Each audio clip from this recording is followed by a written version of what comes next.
ഈ അവസരത്തിൽ ഞങ്ങൾ നിങ്ങളെ ഓർമ്മപ്പെടുത്തുന്നു. ജോബ് സമ്പത്തിലും സന്താനങ്ങളിലും അനുഗ്രഹീതനായിരുന്നു. അദ്ദേഹത്തെ പരീക്ഷിക്കാൻ ദൈവം സാത്താനെ അനുവദിക്കുന്നു. സമ്പത്തും സന്താനങ്ങളും നഷ്ടപ്പെട്ടപ്പോഴും ജോബ് ദൈവഹിതത്തിന് കീഴടങ്ങുന്നു. നീതിമാന്റെ സഹനം അവന്റെ വിശ്വാസം പരീക്ഷിക്കുന്നതിനാണ് എന്ന സന്ദേശത്തോടെ ഞങ്ങൾ ആരംഭിക്കുന്നു. വിശ്വസ്തനായ ജോബ്. ഒരിക്കൽ സാത്താൻ കർത്താവിന്റെ സന്നിധിയിൽ വന്നു ചേർന്നു.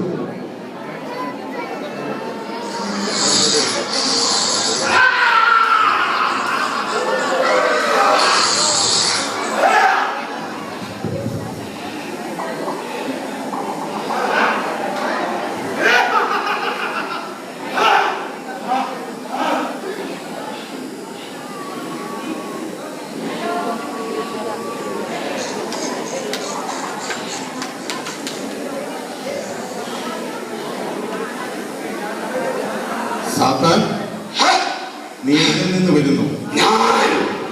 ഞാൻ ഭൂമിയിൽ നിന്ന് വരുന്നു. നീ വളരെ സന്തുഷ്ടനായി കാണപ്പെടുന്നല്ലോ. എങ്ങനെ സന്തോഷിക്കാതിരിക്കും? നീ ജന്മം നൽകിയ നിന്റെ ജനം നിന്നെ മറന്നു പോയിരിക്കുന്നു. ഒരാൾ പോലുമില്ല നിനക്ക് വിശ്വസ്തനായിട്ട്. അപ്പോൾ നീ എന്റെ ദാസനായ ജോബിനെ ഭൂമിയിൽ കണ്ടില്ലെന്നുണ്ടോ?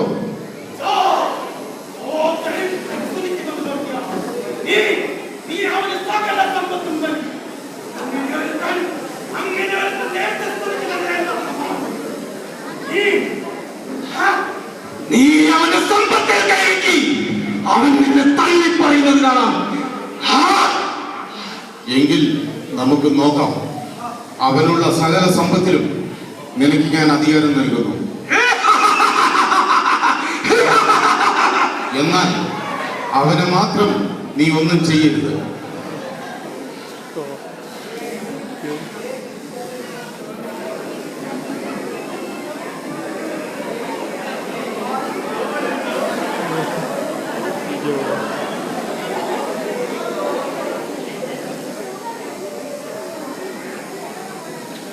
നല്ലവനായ ദൈവമേ,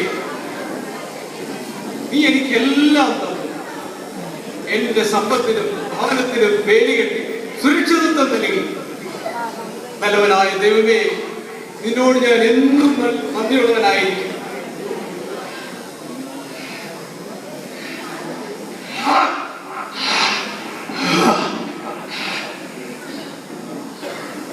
എന്തോ മനസ്സിനൊരു അസ്വസ്ഥത, എന്തോ സംഭവിക്കാൻ പോകുന്നത് പോലെ.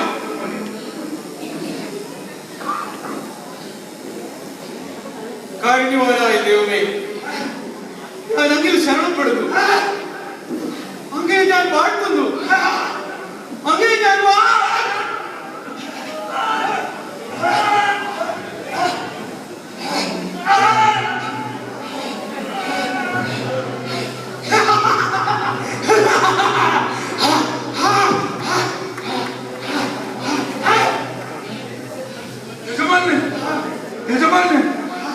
ഞങ്ങൾ കാളകളെയും കഴുതകളെയും മേലുകയെ പെട്ടെന്ന് ശേവാക്കാർ വന്നു അവയെ വാളിനിരാക്കി അവയെ അപഹരിച്ചു കൊണ്ടുപോയി.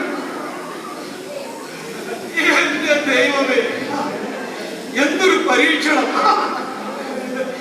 ഇതെല്ലാം നിന്റേതല്ലേ? ഞാൻ വെറും സൂക്ഷിപ്പുകാരൻ മാത്രം. എന്റെ കർത്താവേ, നിന്നെ ഞാൻ വാഴ്ത്തുന്നു. എന്റെ ദൈവമേ, നിന്നെ ഞാൻ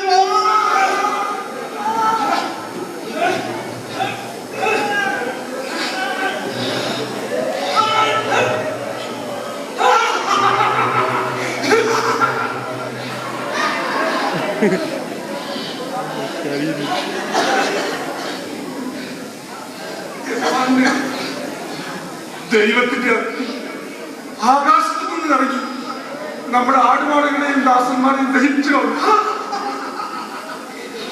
കർത്താവേ, നീ വീണ്ടും എന്നെ പരീക്ഷിക്കുകയാണോ? കർത്താവ് തന്നു, അങ്ങ് തന്നെ അതെടുത്തു. എങ്കിലും കർത്താവിന്റെ നാമം വാഴ്ത്തപ്പെടട്ടെ. കർത്താവിന്റെ നാമം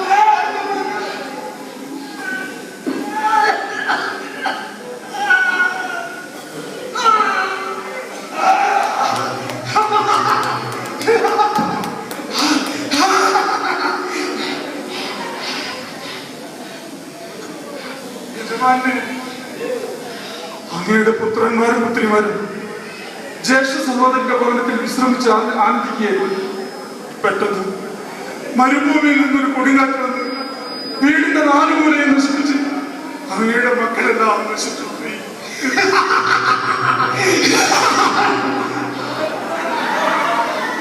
എന്റെ ദൈവമേ, ഈ ഭൂമിയിലേക്ക് വെറും നഗ്നനായി ഞാൻ വന്നു, നഗ്നനായി തന്നെ ഞാൻ മടങ്ങും. കർത്താവ് തന്നു, അങ്ങ് തന്നെ ഇതെല്ലാം എടുത്തു. എങ്കിലും ദൈവമേ, വാഴ്ത്തപ്പെടട്ടെ, അങ്ങയുടെ നാമം വാഴ്ത്തപ്പെടട്ടെ. സാത്താൻ ഇപ്പോൾ എന്തു പറയുന്നു? യോബിനെ പോലെ നിഷ്കളങ്കനും നീതിനിഷ്ഠനും തിന്മയിൽ നിന്ന് അകത്ത് നിന്ന് ജീവിക്കുന്നവരുമായി മറ്റാരെങ്കിലും ഭൂമുഖത്തുണ്ടോ? ചർമ്മത്തിന് പകരം ചർമ്മം. നീ അവന്റെ ശരീരത്തിൽ കൈവെക്കി, അപ്പോൾ അവൻ നിന്നെ തള്ളി പറയുന്നത് കാണും. അകാരണമായി അവനെ നശിപ്പിക്കാൻ നീ എന്നെ സമ്മതിച്ചെങ്കിലും അവന്റെ വിശ്വസ്തത അചഞ്ചലമായി നിൽക്കുന്നു. എങ്കിൽ നോക്കാം, ഇതാ അവനെ ഞാൻ നിനക്ക് വിട്ടുതരുന്നു. അവന്റെ ജീവനിൽ മാത്രം നീ കൈവയ്ക്കരുത്.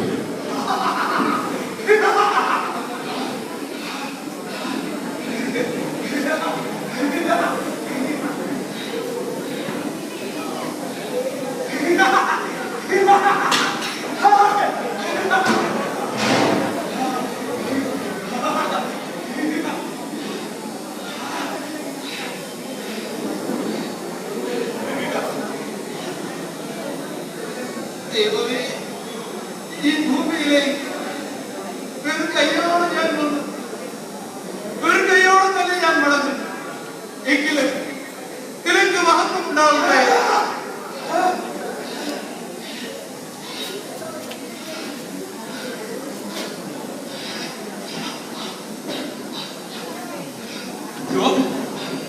ഇനിയും നീ ദൈവത്തെ സ്തുതിക്കുന്നുവോ?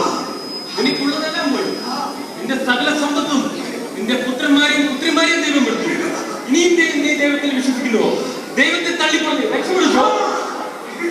ഘോഷത്വം പറയാതെ ഫെലിക്സ് കടന്നു പോകൂ.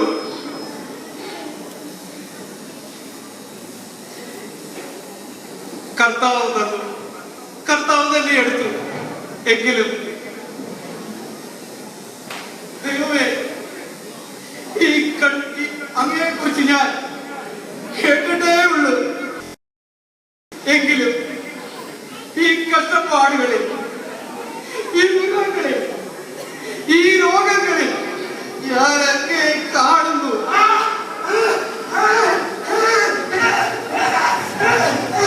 അങ്ങയുടെ നാമം വാഴ്ത്തപ്പെടട്ടെ. ജോബ്, നീ എന്റെ വിശ്വസ്തനായ ദാസനാണെന്ന് തെളിയിച്ചിരിക്കുന്നു. നീ സാത്താനെ പരാജയപ്പെടുത്തിയിരിക്കുന്നു.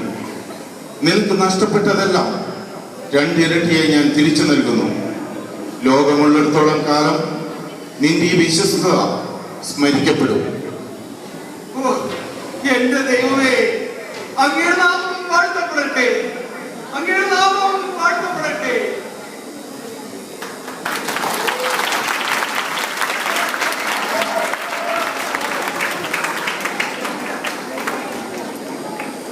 നല്ല അടിപൊളി സ്കിറ്റ് ആയിരുന്നു.